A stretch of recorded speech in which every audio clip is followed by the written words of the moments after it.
Hey, howdy, hey, y'all, and welcome back to Dallas Does Makeup. My name is Dallas, and today I'm doing makeup. In the previous video, we talked about primers. Now, in this video, we're talking about foundation. Assuming you have already applied your primer, we're going to pull out... There's a couple different kinds of foundation that we can talk about. Today, I'm using liquid foundation, but you can also use powder and cream foundation. A lot of people really like cream foundation, but for me, I find it's a little bit too thick and a little bit too difficult to blend out. I don't like cream foundation essentially for oily skin. Cream foundation tends to be very moisturizing, and it tends to be very, what's the word? It tends to be very emollient. An emollient essentially means that it attracts moisture to it. So when you put on cream products, they tend to attract moisture to them, and that moisture will help hydrate the skin. Now, cream products are great for dry skin. I like using cream products here on my cheeks because my cheeks tend to get the driest, but I tend to use liquid everywhere else or powder everywhere else just because I have oily skin and I have uneven skin, and when you work with powder, that does the same thing that stick primer did in my last video, where it kind of rounds out the surface of your skin and it blurs the effect of your skin a little bit more.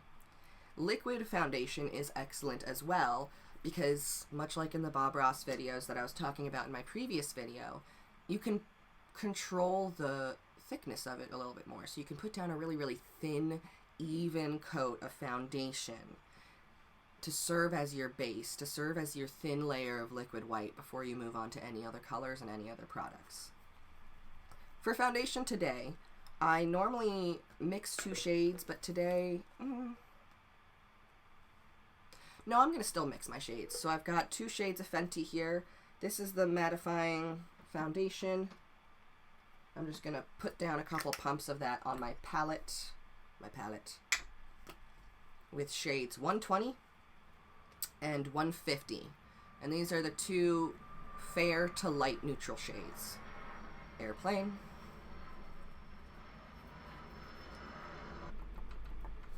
Now I just went in there with my brush, this big thick brush, and much like the Bob Ross method, I'm just kind of trying to pick up as much product as I can directly into the bristles. A lot of people don't like using brushes for foundation. It's totally your call, you know. It kind of depends on what mood I'm in and what condition my skin is in. So when my skin is more inflamed and uneven, I like to use a sponge because I find that gets around and inside all of the bumps better. But when my skin is a little smoother, I like using a brush. So now that I've got my brush all loaded up right there, you can see, I'm going to go in, and here's my trick. I start on the forehead, and I just pop a couple things down there, go down to the chin, the mouth, under the eye, on the cheekbone, and then you start blending. And notice I am avoiding the nose, okay? In the last video, I talked a bit about how the nose is so bony, but also it has slightly larger pores than elsewhere on your face. So when you start putting makeup on it, it piles up and it looks cakier a lot faster with a lot less makeup. So I like to use the residue of makeup from my applicators and the residue of primer from my applicators to cover my nose in order to avoid the cakiness for as long as possible, especially if I'm going to be doing stuff like contouring and highlighting it, you know? And with my brush here, so a lot of people don't like brushes because they feel it tends to look really streaky, but what I'm doing is I'm just pressing that thick foundation brush, and it's not a flat foundation brush you saw. It's somewhere between a kabuki and a flat brush, but it's this thick, dense, bristled foundation brush, and I'm just pressing that directly into my face. I'm not wiping, and I'm not swirling, because that's going to disturb the primer we put down, and that's going to leave streaks and marks, and that's going to make it look more uneven. Instead, I am just pressing, much like Bob Ross does when he does his paintings. A lot of my makeup techniques actually come from Bob Ross, believe it or not. I don't know if you've noticed that. I talk about him a lot. But because I'm really into his wet painting technique, which is what I've talked about already, putting down the liquid white first, and then putting wet oil paints on top. And he does that because it gives him space to blend directly on the canvas, and less time blending in a palette. And considering the way that a lot of makeup works, a lot of makeup is blending directly on your canvas, especially when you get into eyeshadows. So I thought that taking some of his techniques from the wet painting method might actually work. It does take practice, obviously, because it's a technique, and all techniques take practice, but I'm not disappointed with the results so far. And as you can see, my face, with just foundation, by the way, this is just foundation, no concealer at all yet. It's looking pretty even, but you can also see this is where I put mattifying primer and a mattifying foundation, and this is where I put a smoothing primer under a mattifying foundation. And I think I prefer the smoothing primer, actually, because I think the mattifying foundation is already starting to pucker a little bit because it's sucking out too much oil. You might need to be oilier than me in order to really enjoy the combo that you get there, because I think it's just too much. I think it's just too drying. Next up is concealer. I bet you thought I was going to do concealer in a different video, did you? Well, I'm not. I don't know why. I must hate myself. Concealer, I've got a couple different concealers here that I love.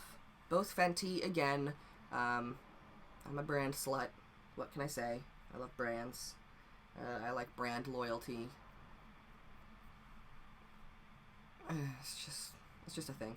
I've got a couple different concealers here. Concealers are very important when you're thinking about the undertone of your skin. A lot of people will think about color correction in terms of absolutes. So acne is red, therefore cover with green, without taking into account the undertone of the person's skin and the way that something like a blemish or a bruise might actually look with the particular undertones of their skin. So somebody who has more olive-toned skin is probably not going to have acne that is, like, their acne is probably going to be a little bit browner and a little bit muddier looking. So if you reach for a green, that's going to help cover it up a little bit better because their skin's olive-toned. But if you have warmer toned skin, like with golden undertones or something, so like I do, my skin tends to bruise when it gets acne, so I get that really bright red center, but then around the edges it actually turns a little bit purple. And if I put a green on top of that, it's going to distort the whole thing to blue, and it's not going to suit my skin tone. So I try to get acne coverage that is a little bit more yellow in tone, or I'll take a green corrector and I'll mix it into a yellow corrector so I can get this yellow-green. But frankly, I find that for me, all I really need is yellow correction. And this is when it's going to take time for you to experiment. So this is from R2R Cosmetics. It's called the Essential Enhancer. The Essential Enhancer. And it's a clear gel product that I use with eyeshadow. What I do is I scrape off some eyeshadow and I mix it, I get it onto my brush, and then I dip my brush into the Essential Enhancer just to get it a little bit wet. And then I take that and I like press it into wherever I need to color correct, or if I'm using the color directly, I'll use it as like a paint. And that's one way that you can play with color correction without having to buy a whole color correcting palette. You know, you figure out what undertones your skin has by seeing like, does color correcting work on your skin? Does a certain type of color correcting work? And if it doesn't, you know, you start adjusting, you start adding, make it warmer, make it cooler, figure out which direction your skin needs for color correction. So I always need a little bit of a warmer corrector for my skin, just because I tend to bruise very green and purple, because I'm neutral toned.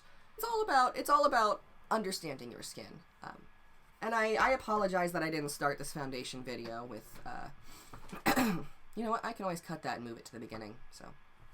When you're putting on foundation, you really want to understand the undertone of your skin, and it's going to take a couple tries. But one way that you can do it is you turn and you look at the veins in your wrist and like the veins on your neck, if you can see them, and you try to figure out what shade, what hue they are. So the veins in my wrist are kind of teal in color, like they lean blue, but they have a lot of green in them as well. And that means I'm much more, neutral toned. So if my veins were bright blue leaning purple, that would mean I have cool undertones to my skin. And if my veins were a lot greener leaning yellow, then that would mean I have warm undertones to my skin. You can also do this by like taking jewelry. So I say I have neutral undertones to my skin, but they are neutral warm. So when I pick up, so let's say I've got a little bit of silver here, which looks good, like it looks fine on me. But then if I pick up something gold, if I pick up something gold, it looks even better next to my skin. And both look fine. But because I can wear both of them, that means I'm more neutral toned. But, I still lean towards the gold a little bit more in terms of tone. Like, it just looks a little bit better. I actually look best in rose gold, which is a slightly pinker shade. And that's a really good indicator of my undertone, is I have more like peach undertones to my skin. Peach yellow.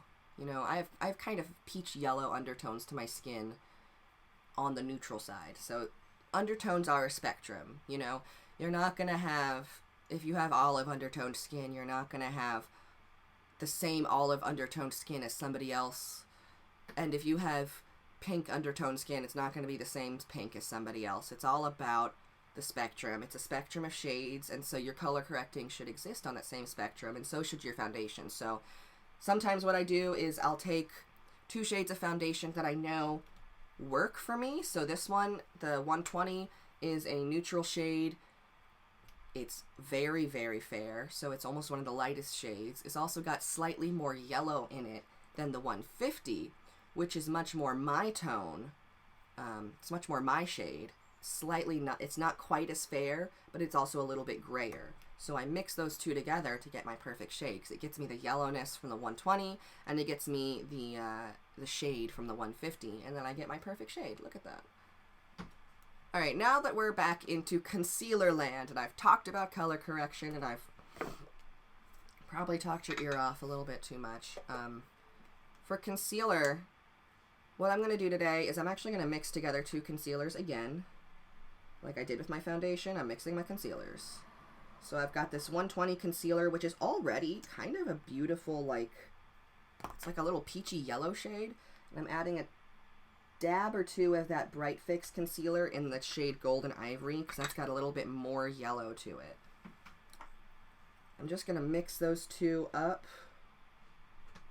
and plop them down where I need more coverage. So I'm going to put just a dab. Now this is the trick with concealer. Concealer is thicker than foundation. Okay, it's a concealer. It conceals. You should not be applying as much concealer as you would apply foundation. You do not need much. Okay, so I see a lot of people will take it and they just paint the entire under eye region, and that's too much. What you need is you take a dot right there. Take a dot right there. When you're covering up acne as well, you want to try to get it covered on all sides, because acne is 3D. So you want it to be covered from this direction and from this direction and this direction and this direction. You want it to be covered in all directions. So you try to get that concealer to cover all of it in every direction. Okay, now that I've got my concealer on my face, this is the important part. Just going back in with my foundation brush. You could use, a concealer brush. You could use your sponge. You can use your fingers. But what I'm doing here is I'm just taking it and I'm just pushing it directly like I did with my foundation. Just press. This is going to keep that in place. This is going to help blur out the edges without smearing anything around, as you can see. Another thing to keep in mind about concealer is that if you go too light, it'll not give you the coverage you need. So a lot of people like to get shades that are lighter than their foundation in concealer because they want that brightening under eye effect. But there's only so many shades lighter you can go before you start creating an ashiness to your face. You can only go like 1 or 2 shades lighter. So this was concealer in 120 and bright ivory. And with the numbering, you see, because I put that dab there and just blended it out, like, you don't need that much. You do not need that much. Look at that. Okay, look at that under eye. Because when you put that dab down, you know, you're still going to have to blend it out. Otherwise, it's just, you're creating like a pile of makeup that you're then going to have to cake and bake down with powder. And like, I don't care. I know I have oily skin. I'm not going to bake. I hate baking. I like eating baked goods. I like cooking baked goods, but I do not like baking my face with powder. Because it just always makes me feel bad. It makes my face feel heavy. Okay. Well, as you can see, my concealed face is looking pretty good. Okay. Honey. All right. Thank you so much for joining me on the foundation and concealer video. Up next, I'm going to be doing contour and blush. That may be broken up into 2 videos. Probably not. Up next, we've got contour and blush, so don't forget to hit like and subscribe, and I'll see y'all soon. Bye!